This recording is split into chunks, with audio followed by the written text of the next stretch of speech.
الحمد لله رب العالمين وبه نستعين والعاقبة للمتقين ولا عدوان إلا على الظالمين.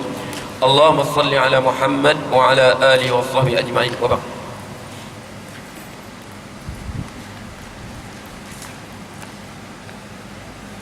Yang kedua, al-maslahatu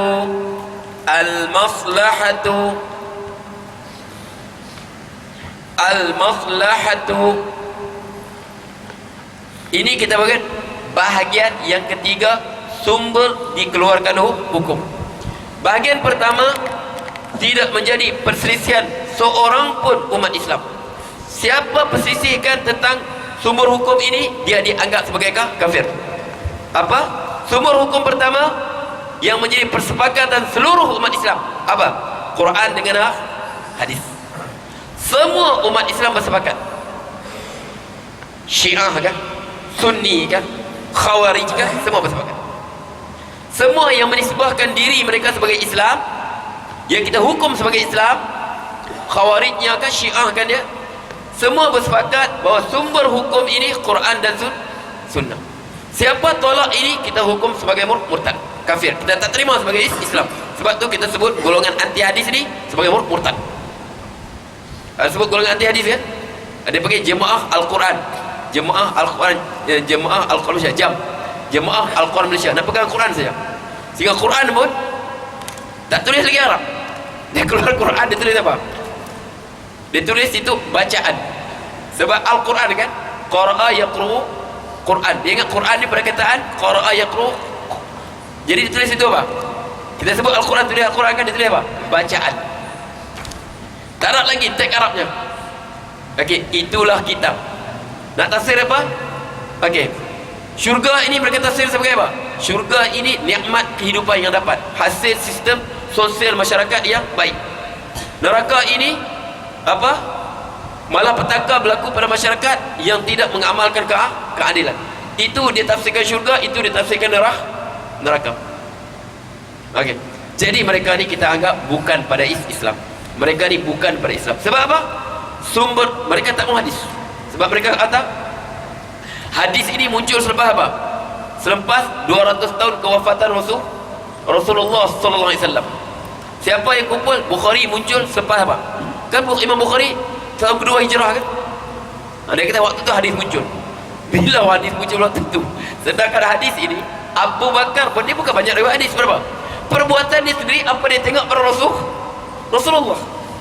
Perbuatan Abu Bakar sendiri apa? Sebab tu Abu Bakar dia tak banyak riwayat hadis. Okey, Abu Bakar berapa dia riwayat hadis?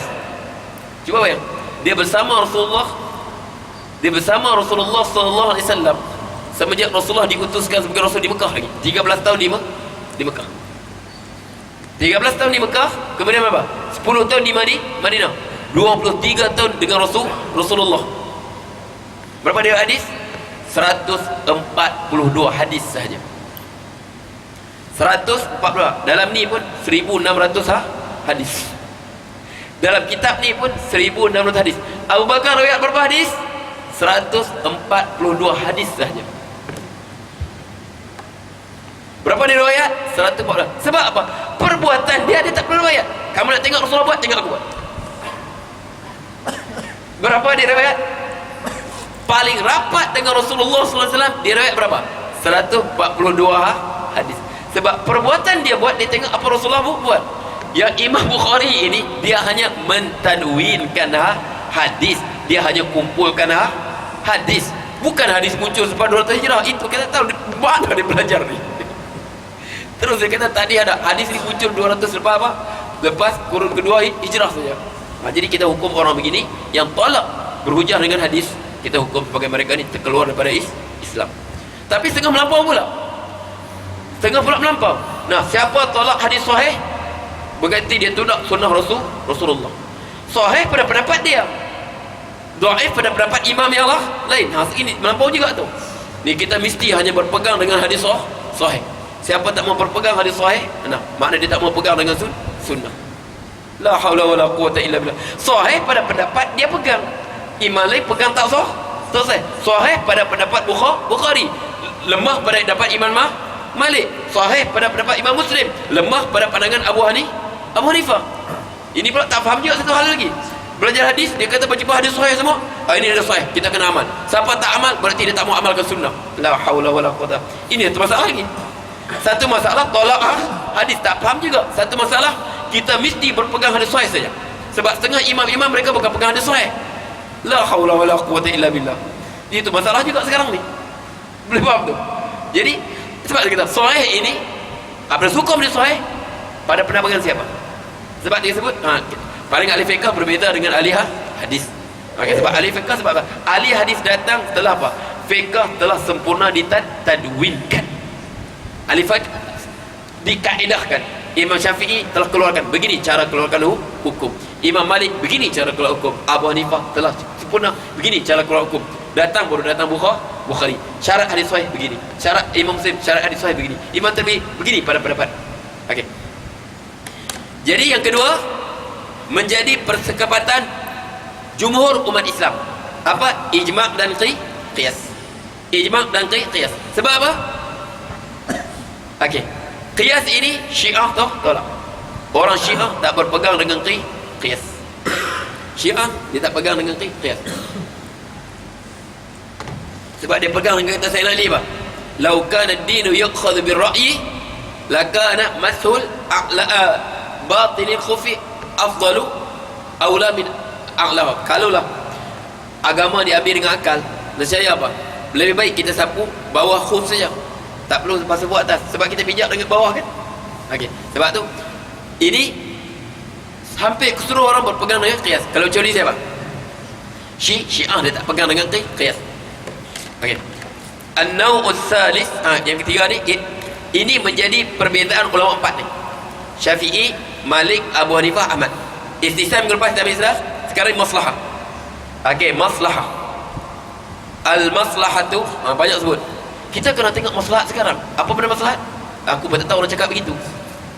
Banyak bercakap perlu kita melihat maslahat. Kepentingan suasana yang ada sekarang. Maslahat apa? Boleh faham kan? Banyak orang cakap begitu kan? Berdasarkan maslahat. Kita mengamalkan Islam berdasarkan maslahat. Kita tengok maslahat yang perlu. Okey, sebab kita apa maslahat? Sebab kita sebut. Sekarang dia bercakap tentang maqasid. Maqasid tajuk apa? Bahagian apa? Berdasarkan maqasid syariah, berdasarkan maslahat syariah. Ini maslahat. Maslahat ini sumber hukum yang menjadi perbezaan para ulama imam empat. Adakah boleh digunakan untuk berhukum atau tidak? Imam Syafi'i tak pegang. Imam Syafi'i tak pegang masalah. Sebab masalah ni akal. Okey. Apa masalah ni? Hiya itu jalbul manfaati hiya itu jalbu mengambil, menarik. Jalbu mengambil al-manfaati, manfaat. Kita jalbu mengambil manfaat, wa daf'u dan menolak. Al-madarrati wa daf'u al-madarrati dan menolak mudarat. Dan menolak mudarat. Iaitu al-mafsadati keburukan. Apa masalah ni? Hiya iaitu jalbu mengambil. Al-manfaati manfaat. Wa daf'u dapat dia. Boleh ulang balik. Hiya jalbu al-manfaati wa daf'u al-madarrati ay al-mafsadati, iaitu apa? Dia mengambil manfaat dan menolak keburukan. Okey, contoh begini. Dia maslahat terbagi pada tiga. Okey, terbagi tiga. Pertama, maslahah muktabarah. Masalah muktabarah Quran sebut. Okey, Allah sebut apa? Maslahat dia. Apa maslahat diharamkan Arab? Okey. Innama yuridu asy-syaitanu an yuqa bainakumul adawata wal baghdha'a fil khamri wal maisir Sesungguhnya syaitan ini untuk menjatuhkan, menjerumuskan kamu ke dalam al-adawah, permusuhan dan kebencian pada Arab dan judi. Jadi sini Allah sebut apa maslahah dia? Dia haramkan judi dan Arab. Masalah dia apa? Untuk menolak keburukan apa? Pergaduhan dan permusuhan. Kita panggil ini maslahah dia muktabarah. Untuk mengelakkan permusuhan, muktabarah. Sebab Quran tadi sebut. Boleh faham tak? Ini kita sebut maslahah muktabarah, Quran sebut. Kemudian kita sebut yang kedua. Okey, ini kalau kita bahas kali kedua insya-Allah apa kita tak contoh dalil kan. Ini pengenalan saya pada usul fiqh. Yang kedua kita sebut maslahah mulghatun. Pada kita dia satu kepentingan, tapi Allah tak terima. Allah tak terima. Pada kita satu kepentingan. Perluan. Sebab Allah sebut apa? Okey. Apa? Okey. Kutiba alaikumul qitalu kurhul lakum wa asa an tuhibbu syai'an wa asa an takrahu syai'an fa khairul lakum. Diwajibkan kamu berperang untuk mempertahankan agama kamu, sedangkan kamu benci. Wa kurhul lakum. Sebab apa? Masalah kita perlu jaga nyawa kita. Kalau kita berperang, kita berhadapan risiko kematian. Huru hara. Kita berhadapan risiko kematian. Kutiba alaikumul qital, untuk pertahankan kamu diwajibkan kamu perang. Wa kurhul lakum, kamu benci. Asa an takrahu syai'an fa khairul lakum. Mungkin kamu benci tapi baik untuk kamu. Sebab apa? Waktu ini masalah kita jangan berperang. Sebab apa? Kalau agama kita terancam, kita wajib berperang. Allah wajibkan, kutiba alaikum, diwajibkan berperang. Kalau agama kita terancam. Jadi masalah kita akan jaga apa? Kita akan jaga kalau berperang ni, masalah kita apa? Hadapan kematian. Anak-anak akan jadi yatim. Isteri-isteri akan jadi janda. Kehidupan akan jadi sukar. Sebab berperang kan? Mana dapat perang apa? Tak sukar kehidupan. Ini masalah. Ini masalah. Tapi masalah ini kita nampak Allah ilghatkan. Kita panggil maslahatun mulghatun. Syariat tak terima. Biarpun kita sebut benda tu masalah. Weh, macam mana perang orang mati aku sebab jaga anak aku. Kalau begini mah ni habis huru-hara apa? Kita nak ni mana? Okey. Tapi kalau agama terancam, Allah wajibkan. Biarpun benda tersebut apa? Bertentangan dengan masalah kita. Sebab masalah kita anggap itu dia panggil masalah apa? Mulghatun. Syariat tak terima. Kemudian ada satu masalah dia panggil apa? Dia panggil masalah mursalatun. Ini yang menjadi perbahasan. Tulis dulu. Masalah yang pertama memang Quran sebut sendiri. Dia panggil masalah muktabaratun. Quran sendiri sebut. Quran sendiri yang sebut. Yang kedua masalah mulghatun. Kita tengok benda tu macam zakat lah. Kalau keluar duit kita, makna apa? Nah, aku ada 1,000, aku keluar RM25, mana aku kurang. Jadi kurang duit aku. Okey, aku ada 10,000, terpaksa keluar RM250. Ayolah, kurang tak cukup lah 10,000 duit aku. Nama masalah kita nah. Kalau aku bagi duit aku kurang, masalah kita. Sebab masalah kita nak jaga kepentingan kita. RM250, RM250, 250 nasi lemak yang harga RM1 pak aku boleh makan. 200 makna tiap-tiap hari aku boleh makan nasi lemak sebungkus selama 250 hari, lebih pada setengah tahun. Tapi aku keluar zakat, kurang harta aku. Ini masalah yang kita tengok. Masalah kita, kalau kita keluarkan duit kita jadi kurang. Kalau kita sedekahkan jadi kurang. Tapi syariat tak terima. Ini kita sebut maslahatun mulghatun. Masalah yang syariat abaikan. Masalah ini syariat abaikan. Okey. Sebab tu banyak masalah syariat abaikan. Nah, kalau aku pergi sembahyang, tinggal kerja aku, bunyi azan aku pergi sembahyang, kerja aku, pelanggan aku akan pelanggan aku waktu tu, pelanggan aku datang waktu mana tanya azan. Masalah aku peluang tempat kerja aku, meniaga aku, nanti pelanggan aku lari. Sedangkan azan. Biarpun kita masalah, tapi syarak abaikan. Jangan sebut masalah situ. Masalah ini syariat abaikan. Sebab azan panggil makna kita kena ke masjid. Berhenti semua kerja kita. Boleh faham ni? Pertama masalah apa? Boleh balik. Muktabarah. Quran sebut. Kemudian masalah mulghah, kita rasa benda tu masalah, tapi syarak abaikan sebab akal kita singkat. Sebab Allah sebut asa an takru syai'an wa huwa khairul lakum. Mungkin kamu benci satu benda tapi benda tu baik untuk kamu. Satu benda kamu suka, wa asa atau ibu syai'an fa huwa khair, benda tu baik untuk kamu. Suka satu benda, benda tu kamu suka satu benda tapi benda tu buruk untuk kamu. Jadi sekarang yang menjadi permasalahan ulama sekarang bukan muktabarah, bukan mulghah. Yang menjadi permasalahan ulama dia panggil maslahah mursalah. Tu di situ. Al mursalah. Quran tak sebut, hadis pun tak sebut masalah dia. Adakah dia boleh digunakan sebagai sumber hukum? Boleh faham kan? Contoh begini.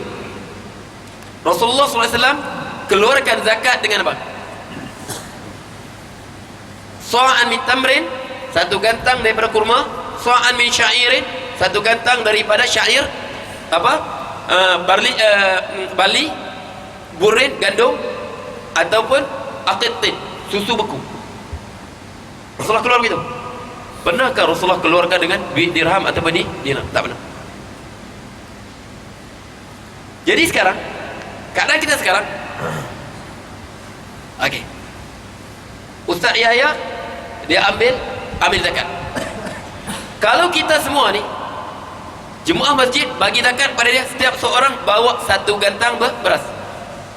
Satu gantang beras. Nah, Ustaz Yahya ambil satu gantang beras, zakat fitrah aku. Apa terjadi pada dia? Sudah dia datang naik motor. Sudahlah dia datang, bukan dia datang dengan trailer. Dia datang ke masjid bawa motor. Datang haji, zakat fitrah saya ya berapa? Sebab Rasulullah keluarkan dengan apa? Dengan makanan asasi. Sa'an min burrin, gandum, satu gantang gandum, satu gantang barli, satu gantang kurma, ataupun ikut apa dia makan. Ataupun aqitin. Aqitin susu beku. Aqitin ini makanan orang Arab Badui. Dia bekukan susu kambing, itu makan. Macam keju tu. Satu gantang keju tu. Nah, sekarang mahal sudah tu. Itu sedangkan dulu makanan orang Badui. Jadi sekarang Rasulullah keluarkan apa? Benda tu. Jadi kita bagi Ustaz Yahya, dia datang naik motor, bukan tak cukup 10 orang bagi 10 kan gantang. Nah, keluar sudah naik motor. Macam mana aku nak balik beras ni? Itu baru 10 orang. Kalau sehari datang 100 orang bagi zakat pada dia boleh macam mana? Jadi sekarang masalah dia cukup kita terima duit. Nah, RM7. Nah, masuk poket saya cukup kan? Boleh letak dalam beg dia bawa beg cukup boleh kan? Beras boleh ke masuk dalam beg dia? Jadi ada masalah tak ada masalah?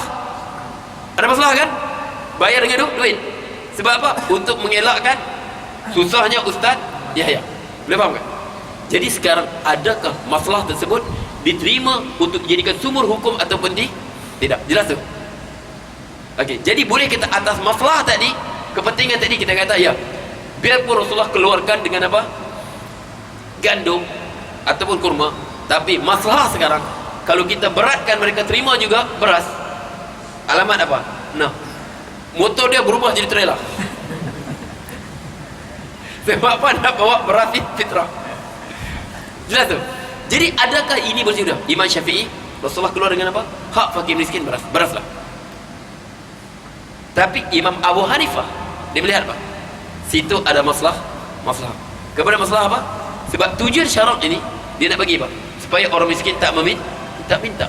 Dia pun tak minta, duit pun bagi duit pun dia tak perlu minta, dia boleh pergi beli beras sendiri. Boleh faham? Ini kita kata sebab tu masalah ini sumber hukum yang jadi perselisihan. Jelas tak jelas? Boleh faham tu? Dia ada berapa masalah? Pertama apa? Muktabarah. Kedua mulghah.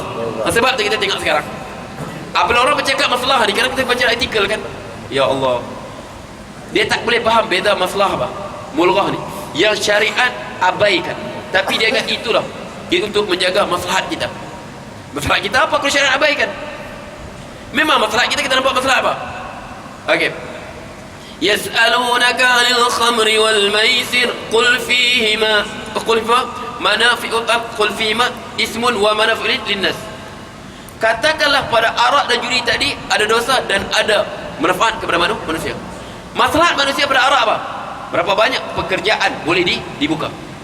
Maslahat yang ada arak pada judi, pada arak-arak ni, berapa banyak pekerjaan boleh disediakan kalau kita buka kilang arak. Boleh berapa banyak orang dapat buka kilang arak kan? Berapa banyak? Sebab ramai orang suka minum arak kan? Allah sebut qul fima ismun wa manafi'un linnas, ada dosa dan ada manfaat. Manfaat ni maslahat dia. Wa ismuhuma akbaru min naf'ihima, sedangkan dosanya lebih besar daripada manfaat dia. Manfaat dia betul, boleh bagi apa? Sebab tu ramai apa? Toki arak kaya-kaya kan? Ramai tu kaya. Sebab saya baca apa? Di apa? Saya baca dalam ni Sky. Dia kata pendapatan jutawan di Indonesia, dia sama dengan 1 juta pendapatan rakyat biasa. 1 million. Nah, dia kata perbezaan cukup ketara. Paling kaya apa? Toki rokok. Toki rokok paling kaya. Bukan dalam Sky World News tu. Dia kata pendapatan million dia, pendapatan dia sama dengan pendapatan 1 juta million, 1 juta rakyat miskin biasa ni. Mana pendapatan dia sebulan sama dengan 1 juta pendapat lain, pendapatan rakyat lain. Setiap jutawan tu pendapatan mereka sama dengan 1 juta rakyat yang miskin. Sebab dia kata perbezaan cukup ketara. Paling kaya apa? Toke rokok, kretek semua tu kan. Apa nama dia tu? Itu apa? Tahu ya tu ya. Ya, itulah paling kaya yang apa? Nah, bawa saya berapa banyak pekerjaan boleh ni? Jual rokok sudah betul banyak orang dapat kerja kan? Pagi-pagi jual rokok tu kita pergi tu. Betul tak betul? Tak, ya. Tapi wa ismuhuma, tapi dah manfaat kan rokok kan? Dah. Manfaat apa? Berapa ramai orang yang tak nak kerja boleh kerja. Kerja apa? Jual rokok. Berapa ramai pula orang perokok tegar mendapat manfaat dia. Boleh beli rokok murah. Betul tak betul? Tapi syarak tak terima masalah disebut masalah apa? Mulghah. Boleh faham? Jangan kita tengok masalah apa? Kalau berapa ramai yang terdapat kerja bukan begitu. Syarak tak terima. Yang menjadi persoalan sekarang, adakah boleh terima hukum masalah apa? Masalah mursalah. Yang syarak tak sebut. Dan syarak pun taklah. Macam apa tadi? Keluar zakat melalui apa? Dengan apa? Dengan duit. Kita buat sekarang ni. Itu berdasarkan masalah. Kalau ikut hukum Syafi'i, kena bayar apa? Tetap kena bayar apa? Okey, jelas ya? Jadi cukup sekat tu. Aku lihat ada soalan juga? Cukup sekat aku lihat hada wa astaghfirullah li wa lakum wa billahi taufiq hidayah. Bismillahirrahmanirrahim. Alhamdulillahirabbil alamin. اللهم صل وسلم اللهم الحق حقا وارزقنا اتباعه والباطل باطلا وارزقنا اجتنابه ولا تجعل ملتبسا علينا فنضل وجه المتقين اماما اللهم علمنا ما ينفعنا وانفعنا ما علمتنا وارزقنا علما ينفعنا الحمد لله كل حال ونعوذ من النار اللهم ارزقنا رزقا حلالا طيبا واسعا مباركا لا حساب فيه اللهم ربنا آتنا في الدنيا حسنه وفي الاخره حسنه وقنا عذاب النار وصلى الله عليه وسلم والحمد لله رب العالمين تقبل الله منكم